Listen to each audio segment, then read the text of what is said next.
Chhattisgarhi video देखने के लिए हमारे चैनल को सब्सक्राइब करें और दबाएं इस बेल आइकन को, ताकि हमारे वीडियो के नोटिफिकेशन आपके पास पहुंचे सबसे पहले।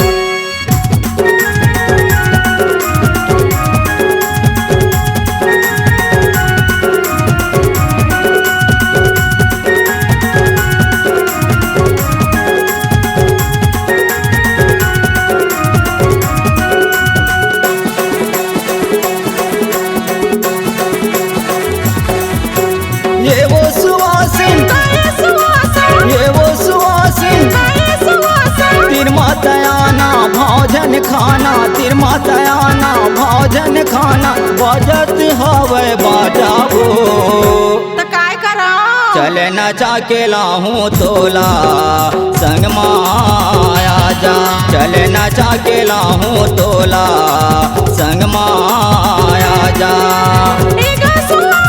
काए सुआसिन काए सुआसिन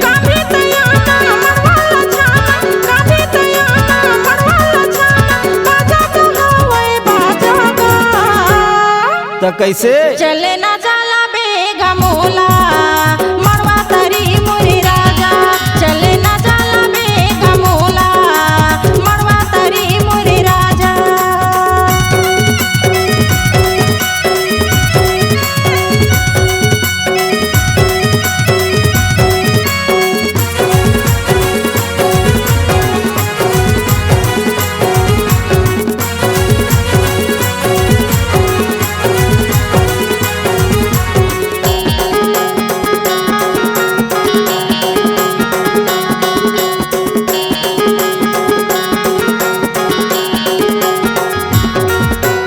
खुशी के घर ये शादी के घर काम विधुन झन होना वो काम विधुन झन होना खाए पिए के पेरा ले ले दूध बुध ते झन खोना वो दूध बुध ते झन खोना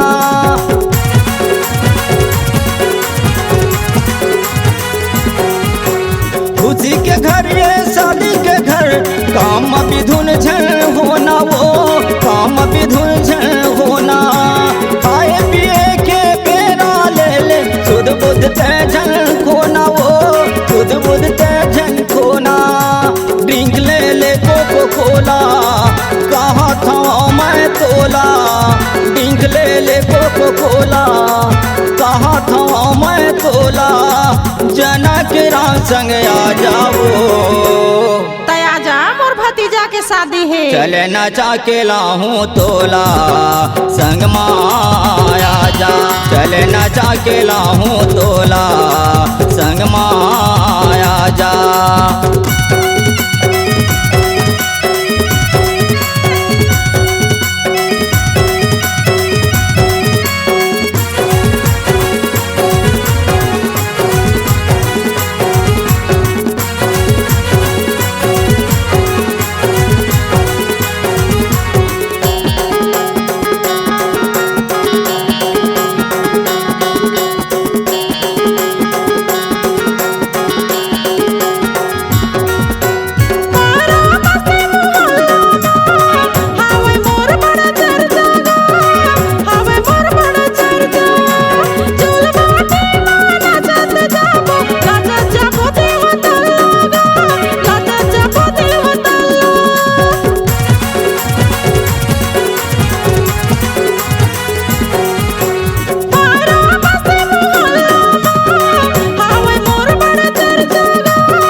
बने कहा था चल चली चले ना जाला बेगा मोला मरवा तरी मुरी राजा चले ना जाला बेगा मोला मरवा तरी मुरी राजा ए ओ ढेर ही